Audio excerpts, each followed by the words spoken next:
أشهد أن لا إله إلا الله وحده لا شريك له وأشهد أن محمدا عبده ورسوله أما بعد فأعوذ بالله من الشيطان الرجيم بسم الله الرحمن الرحيم وتلك حجتنا آتيناها إبراهيم على قومه نرفع درجات من نشاء إن ربك حكيم عليم ووهبنا له إسحاق ويعقوب كلا هدينا ونوحا هدينا من قبل ومن ذريته داود وسليمان وأيوب ويوسف وموسى وهارون وكذلك نجزي المحسنين صدق الله العلي العظيم وصدق رسوله النبي الكريم ونحن على ذلك من الشاهدين. I bear witness that without Allah there is no God. I bear witness that the Prophet Muhammad sallallahu alaihi wasallam, may the peace and blessings of Allah be upon him, is the final messenger of Allah, after whom no prophet old or new will come. And I begin in the name of Allah, the Beneficent, the Merciful. In chapter 6 of the Quran, in the verses that I've recited, I translate as follows. This is our contention that we supplied to Abraham for his people. We raise in stages whoever we wish. Indeed, your nurturer is always providing guidelines, ever aware. We gifted him with Isaac and Jacob, each of whom we guided. And Noah we guided previously, and from his progeny also, David, Solomon, Job, Joseph, Moses, and Aaron. This is the way we benefit those who strive for excellence. The Prophet Abraham is well known in and accepted as a major contributor to the concept of Allah and the concept of religion among all faith systems. He's recognized as a patriarch, as a father figure, a great father figure among Muslims, Jews, Christians, and even Hindus and Buddhists. In fact, the existing religions today are classified as Abrahamic religion because they have some connection with Abraham. And so the Quran identifies Abraham in several ways as a unique personality. So much so that it refers to the Kaaba when it had idols. When there were 360 idols, the Kaaba was referred to as the Baitul Haram or Masjidul Haram. That is a place in which prayer was haram, was forbidden, was difficult to pray to Allah because people worship so many other idols, and if you were to worship Allah, they would harass you, as in the case of the Prophet Muhammad. But there's one particular reference to Abraham in the Kaaba, and that was well known to the Arabs, and it's called the Maqami Ibrahim. It is represented today by a pillar or a particular monument that has 6 pillars, and that is called the Maqami Ibrahim. And people who go to Hajj and Umrah, it'd be nice to pray in that particular spot because that represents the remnant of the oneness of Allah in a place in which there was so much of idolatry. Now, whenever I speak of Allah, I always make reference to the fact that the word Allah means a being that comprises all attributes of perfection. And on several occasions, on numerous occasions, I've explained some of these, and we know them. Love, forgiveness, kindness, and it's not necessary to repeat all of that except if a new person comes and you want to explain the nature of Allah to that individual. So all these attributes that we need, positive attributes, forgiveness, guidance, determination, patience, justice, peace, all of these things are existent, and that existence, they exist in perfection, and that existence we call Allah. The opposite of that, in other words, non-Allah, where you have, instead of forgiveness, you have rage or anger or hatred instead of love. The opposite of all of Allah's attributes I refer to as shirk. So mushrik is one who develops within himself or herself the different opposite attributes of Allah. Because these attributes are there, but there are negative parts of them as well too. A person can love and a person can hate. And if one develops love in one is developing the attribute of Allah. If one develops hatred for whatever it may be, then that individual is developing a non-Allah attribute or the opposite of Allah's attribute, which I classify as shirk. So the Quran says that Abraham was given certain contentions that were supplied to him for his people. In other words, he put the arguments and the evidence and the proofs and the main points to his people as to the nature of the divine being, the nature of Allah, who Allah is and what Allah wanted them to understand of Him. And that is mentioned in this section previous to what I have recited here, which I had dealt with on the last occasion. So what was the contention that Abraham had with his people? In verse 80 of chapter 6, it tells us, first of all, Abraham put forward the concept and the idea that Allah is the one who guides. Allah is the one who guides. And he is not alarmed by the non-Allah attributes that people develop. So if a person develops the attributes opposite to what Allah possesses, he is not alarmed. He is not concerned about that in the sense that you don't anger him or vex him because you have developed an attribute contrary to his attributes. He's not afraid of them. He can manage and deal with those persons who develop that kind of attribute. Now we may say, well, if Allah is not alarmed, why does He allow those who are developing the attributes of Allah? If I'm developing love, for example, or kindness, why should Allah, somebody who is unkind, be unkind to me, should rob me, should steal me? The attributes against what Allah possesses, they are developing and it is affecting me. And the Quran explains this in several instances where it points out to us that this is a trial. This is how I begin to deal. If somebody offends me and I forgive that individual, then I am developing the attribute of forgiveness. If a person doesn't offend me or doesn't hate me and I don't develop that, I'm unable to develop that. So yes, there are instances in which people who develop the non-attributes or the non-Allah attributes or the opposite of Allah attributes affect us, and that is in order to make us better. And so the Quran points out to us that Allah's awareness is vast. Think about this. Allah aware. Allah knows. He knows to the extent of what we have developed of His attributes. He knows the extent to which others have developed the opposite of His attributes and how they affect us, how they offend us, and what is the result of that. What is the result to them, as well as what is the result and impact it will have on our own lives. And then the Quran points out to us and indicates to us that Allah is our Rabb. Rabb meaning the one who nurtures us. He cares for us. He takes us from stage to stage until we become perfect human beings.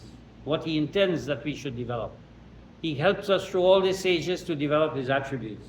So Allah nurtures us because His awareness is vast. He knows all the opportunities. He knows all the resources. He knows all the circumstances, the environment in which we are in, and the results of our actions and the results of other people's action on us. He knows all of that, and therefore He's the one who will be able to guide us through these kinds of challenges that come in our life that can enhance our development of attributes.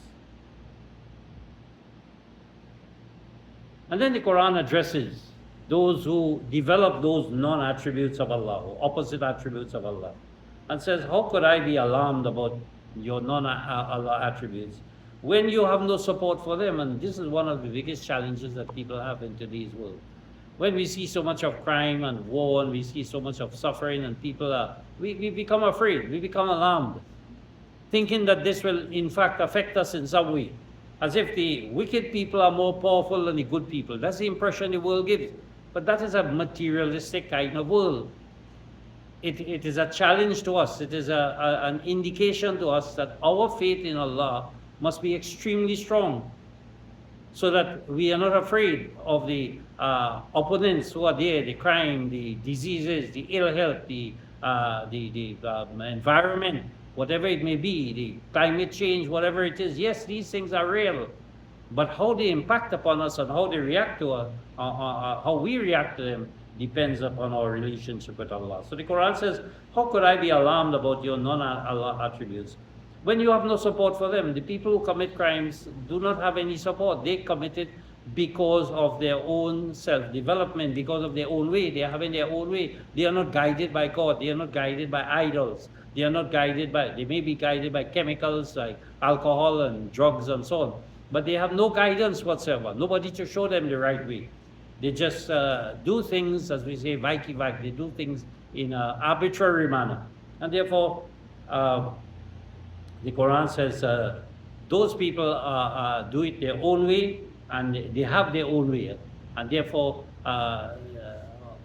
because we follow the way of Allah, we have a stronger force and power to overcome them. And this has been the example of Abraham, of Moses, David, Solomon, Jesus Christ, Muhammad, all the prophets of God. In fact, Abraham is a good example. He said he was put in fire, whatever that may be, and he escaped. There were people who opposed him. Every prophet was opposed. Every prophet had criminals against him who sought to take their lives. The Quran says that quite clearly, and we see they came out because they had the power and the help of Allah. So the Quran tells us that Allah controls events when you don't mix up calmness with cruelty. And that is an important point that the Quran emphasizes.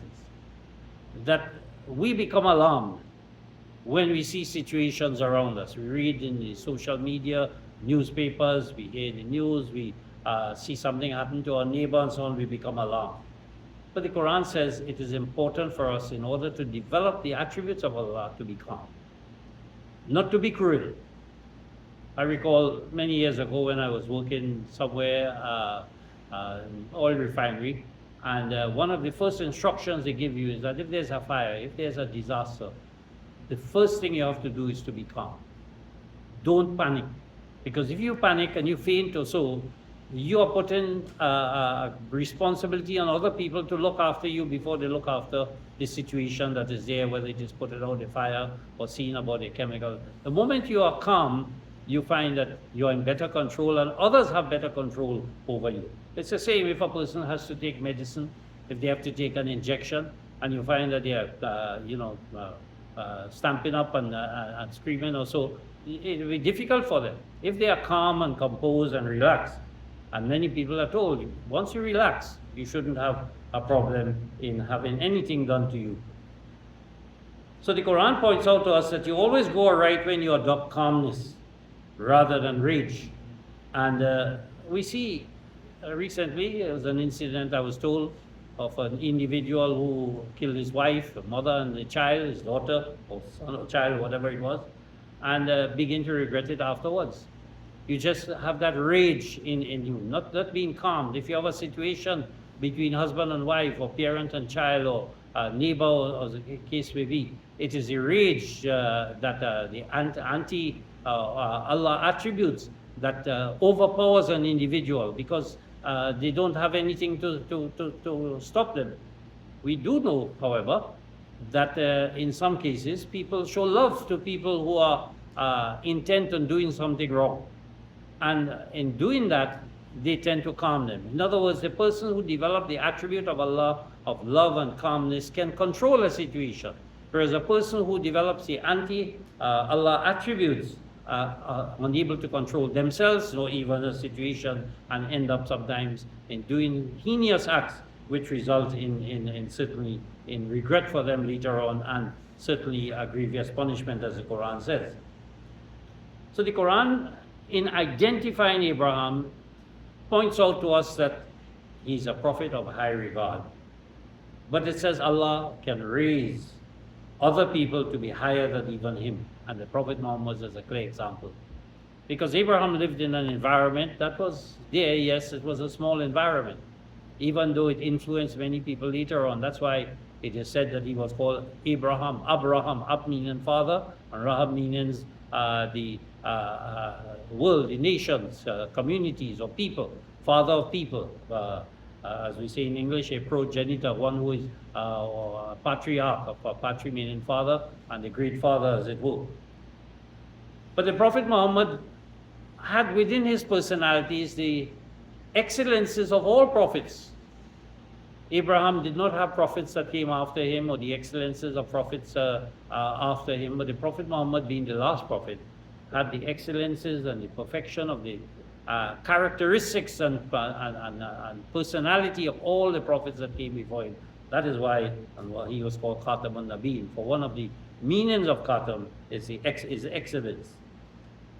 So Muhammad's greatness, the Quran is pointing out to us, lies in the fact that he has been provided with guidelines as to how to develop the attributes of Allah and to be constantly aware of one's responsibility to develop these attributes in ourselves. So the Prophet Muhammad did not come and just give us a religion as previous prophets before, because all religions had failed. He came with a technique. He came with a method to achieve the purpose of life and living. He came with the guidelines to indicate to us in principle and in practice how to develop the attributes of Allah. And he did that by explaining the nature of shirk, the nature of the anti-Allah attributes. As I said, shirk is non-Allah or anti-Allah attributes, and or possessing or developing the opposite attributes, so the attributes which are against the positive attributes of Allah. And the words used in the Quran clearly indicate how these attributes, these anti-attributes, anti-Allah attributes, how they affect an individual. And so they're given different names. For example, in one place the Quran refers to what we call idolatry, which I call anti-Allah's attributes, andad. The word andad means to decorate something like another, to make something look like another one, to take away attention from the original. You go and you decorate something, and people focus on that. It's a replica, it's a representative, and they focus on that. And the original, people do that. They have idols, they have pictures, they have murtis, whatever it is, and they focus on that and say, that is what is leading us to Allah. So they create something and decorate it in such a way that attracts people, but it takes them away from the original. They don't realize that they are not worshiping the original, they are not paying attention to the original. They are making sacrifices, and they are giving donations or whatever it is to that which is a fake, as it were. And then the Quran uses the word asnam, which means to take the shape or form of something, or to personify something, to set up something to entice others away from Allah. You set up, individual makes himself or herself as a great king, ruler, authority, person, authority, and want people to bow to them, as we have seen in the case of Pharaoh and other people who have, they take the shape or form of God. The Quran says that in a dispute with Abraham, there was a king who said, I create life, and I can make this, I create life, and I could take life. I have the power, I have certain powers, thinking that he has a similar power to Allah. And the Quran says, Abraham said to him, well, if you have such a power, can you make the sun rise from the west? Can you change the world? You think you have so much power. And then the Quran uses the word awsan, which means to put one's resources on something, expecting favors. So people depend upon others. They bribe others, for example. They don't, or they pay to get something done, expecting certain favors, not relying on the authentic, but relying on the fake one, as it were. Then the Quran describes the word, uses the word jibt, which means a worthless thing, or a thing in which there is no good. In other words, a pipe dream, person thinking certain things. a fantasy. A person has an idea that this will happen. If I dreamed this last night and I go and I spend my money in buying a lottery ticket, I will win $1 million or I'll win so and so. That is the reason why people gamble. They have a pipe dream. They have a sort of illusion or a fantasy that if I do this, this time I'm going to win. And they keep on spending and they become addicted to it. Or they use drugs or alcohol, as they say. Or they link up with friends thinking this will help me. Some people have been reading recently in certain people have been appealing to me and say, look, this person has died and we want you to pray for them so that they will go up to the highest place in heaven. As if we have control over that. And my prayer, or the prayer of 10 people or 1 million people, will make God send that individual to the highest place in paradise, as the case may be. That God depends upon numbers. The more people that would pray to him, the more he would act or react. So he needs that numbers to get him to act. And so they invite us to pray for these people who have passed away so that they will reach the highest place in paradise. And then the Quran uses another word called inas, and that means weak. We depend on things which are weak in order to get things done and to achieve certain things. So Abraham's mission, is mentioned in the Quran, was continued by Isaac and Jacob, his son and grandson. They didn't borrow their teachings from anyone. The Quran says they were guided by Allah. And this is important for us to realize, that there is a guidance that comes from Allah. Our religion is not based upon borrowed teachings, that we hand-me-downs or recycled ideas and concepts. It's something which is pure and unique, given to us by our Creator. And even before Abraham, we had Noah, and he too had the same guidance, as well as his descendants, David and Solomon and Job and Joseph and Moses. They all were given guidance. So the Quran is indicated to us that, we know in the case of the Arabs, there were different types of Arabs. There were some of them who were descended from Abraham through Ishmael, and there were some who were descended from Noah. Perhaps some of the Nabateans and people of South Africa, South Arabia, and North Arabia as well. They were all Arabs speaking a similar language, but they lived in a common land, but they had different descendants. But the Quran says, whether they were descended from Abraham or Noah, the descendants of both were guided. And one of the things that they resulted in the guidance is that they became muhsineen. And muhsineen mean those who strive for excellence in their personality. They gave messages that would help people in their environment, in their age and time, to have an excellence in their personality, to develop themselves. And in presenting the guidelines for other people as well. Not only were they themselves guided, but they gave guidelines for other people to develop themselves.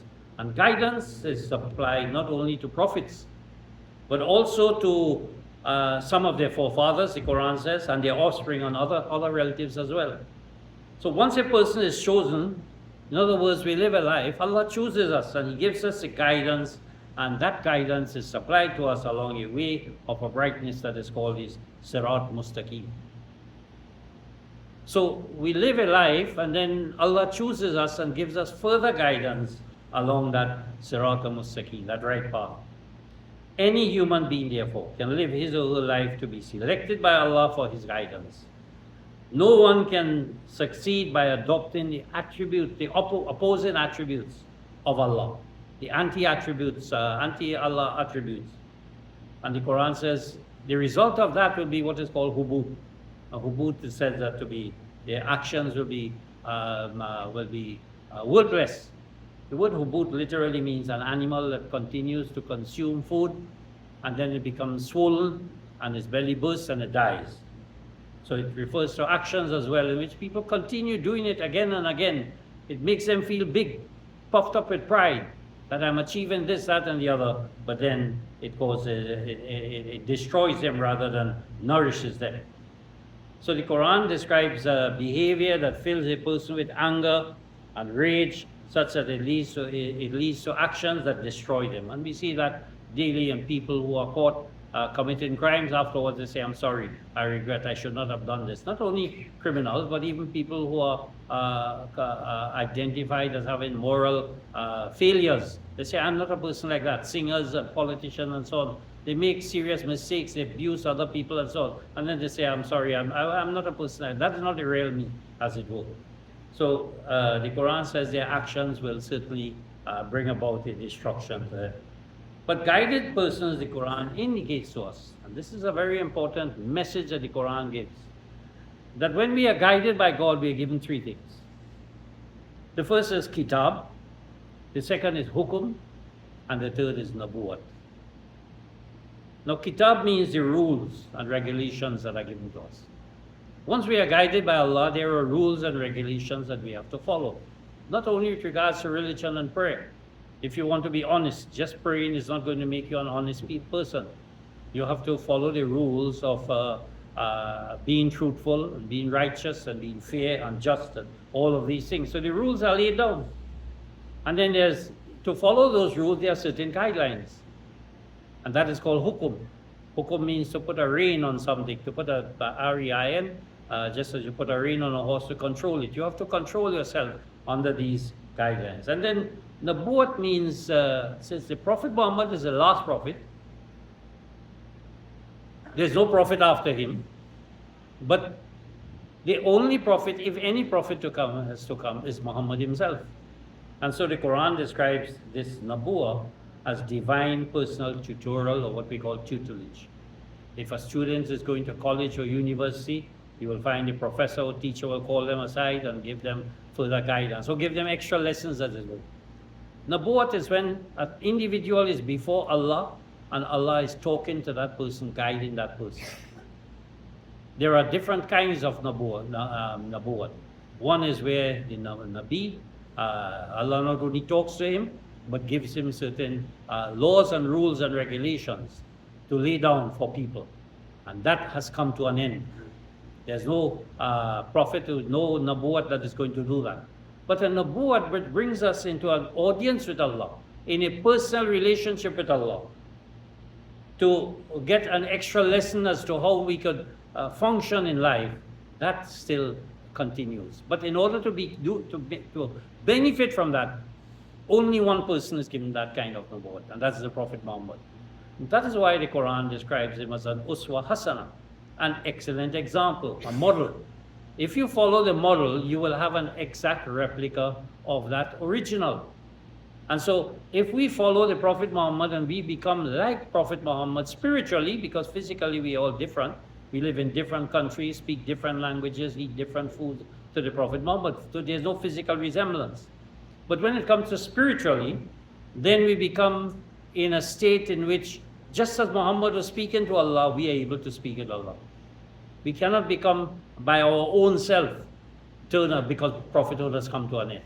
So that it is by being taking on the personality, or what Mirza Ghulam Ahmad has said, the mantle of prophethood, the chadar of prophethood, the robe of prophethood of the Prophet Muhammad. That's the only prophethood that can talk to Allah. So it is not a new prophet, it's not an old prophet, it's the same prophet.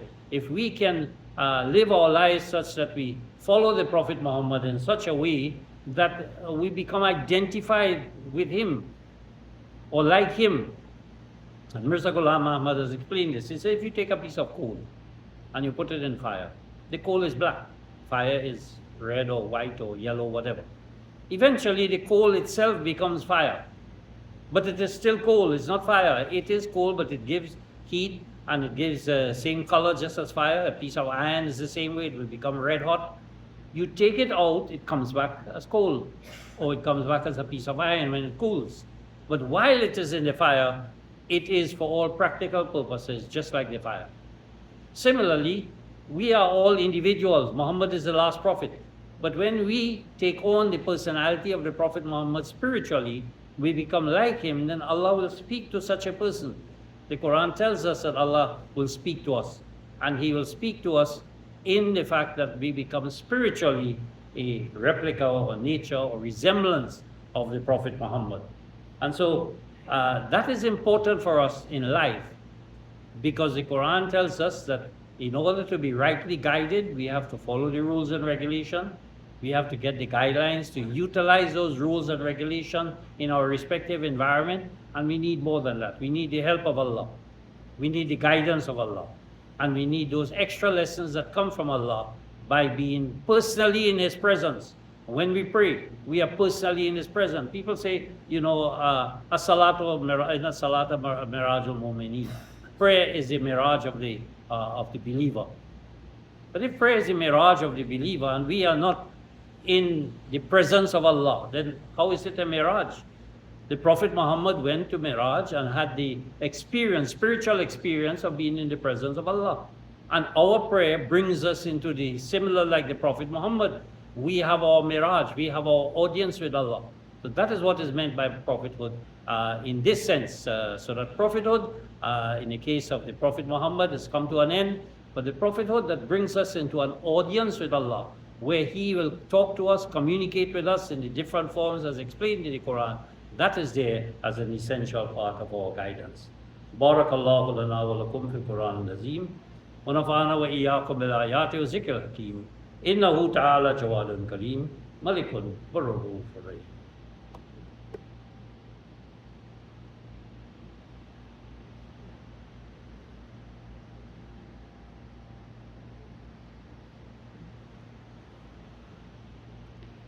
Alhamdulillah nahmaduhu wa nasta'inuhu ونستغفره ونؤمن به ونتوكل عليه ونعوذ بالله من شرور أنفسنا ومن سيئات أعمالنا من يهده الله فلا مضل له ومن يضلل فلا هادي له ونشهد أن لا إله إلا الله وحده لا شريك له ونشهد أن محمدا عبده ورسوله اللهم صل على محمد وعلى آل محمد كما صليت على إبراهيم وعلى آل إبراهيم إنك حميد مجيد اللهم بارك على محمد وعلى آل محمد كما باركت على إبراهيم وعلى آل إبراهيم إنك حميد مجيد اللهم انصر من نصر دين محمد صلى الله عليه وسلم وجعلنا منهم اللهم اخذل من خذل دين محمد صلى الله عليه وسلم ولا تجعلنا منهم إن الله يأمر بالعدل والإحسان وإيتاء ذي القربى وينهى عن الفحشاء والمنكر والبغي يعظكم لعلكم تذكرون اذكروا الله يذكركم وادعوه يستجب لكم ولذكر الله